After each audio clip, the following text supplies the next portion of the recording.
Cough syrup बच्चों की जान ले रहा है। मध्य प्रदेश से लेकर राजस्थान तक हाहाकार मचा हुआ है। मध्य प्रदेश के छिंदवाड़ा और राजस्थान के सीकर से जो मेडिकल रिपोर्ट सामने आई है वो हम सबको अलर्ट करने वाली है, साथ ही कई सवाल भी खड़े कर रही है। एमपी के छिंदवाड़ा में 6 बच्चों की मौत,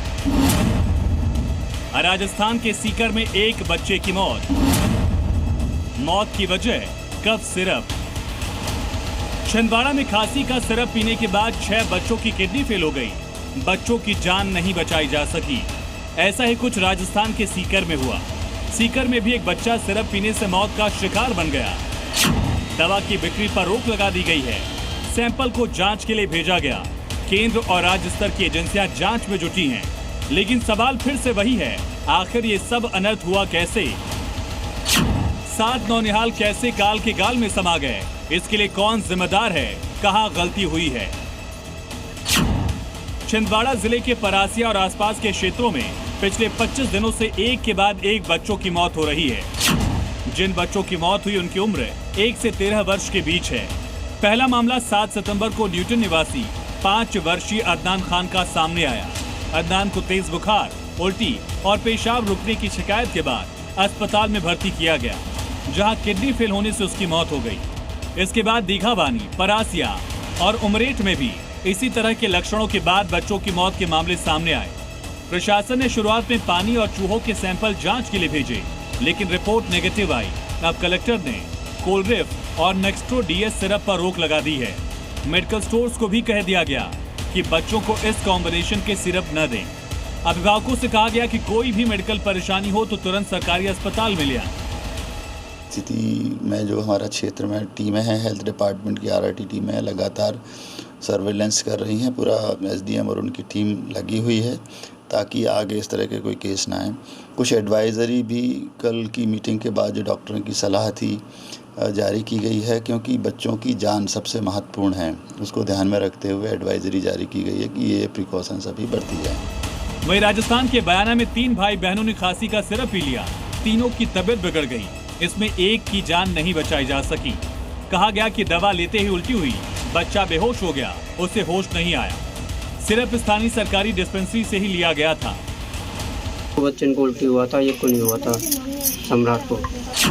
यही नहीं, बयाना के कलसाड़ा गांव के सरकारी सामुदायिक स्वास्थ्य केंद्र पर सिरप पीने के बाद प्रभारी चिकित्सक डॉक्टर ताराचंद योगी की तबीयत भी बिगड़ गई। इससे पहले 108 एम्बुलेंस के एक चालक और 3 वर्षीय मासूम गगन की भी तबीयत खराब हुई थी। सभी को बेहोशी और चक्कर आने की समस्या हुई। जानकारी के अनुसार डॉक्टर योगी ने 26 सितंबर को सुबह सिरप लिया और भरतपुर जाने के लिए कार से रवाना हुए। रास्ते में उनकी तबीयत अचानक बिगड़ गई और वो लगभग 8 से 9 घंटे तक कार में बेहोश रहे। पुलिस की मदद से मोबाइल लोकेशन ट्रेस करके उनको रेस्क्यू किया गया। बीते दिनों भरतपुर और सीकर जिले के श्रीमाधोपुर में डेक्स्ट्रोमेथॉर्फन हाइड्रोब्रोमाइड सिरप के इस्तेमाल से कुछ बच्चों की तबीयत बिगड़ी थी, जिन्हें जयपुर के जेके लोन अस्पताल में भर्ती करवाया गया था।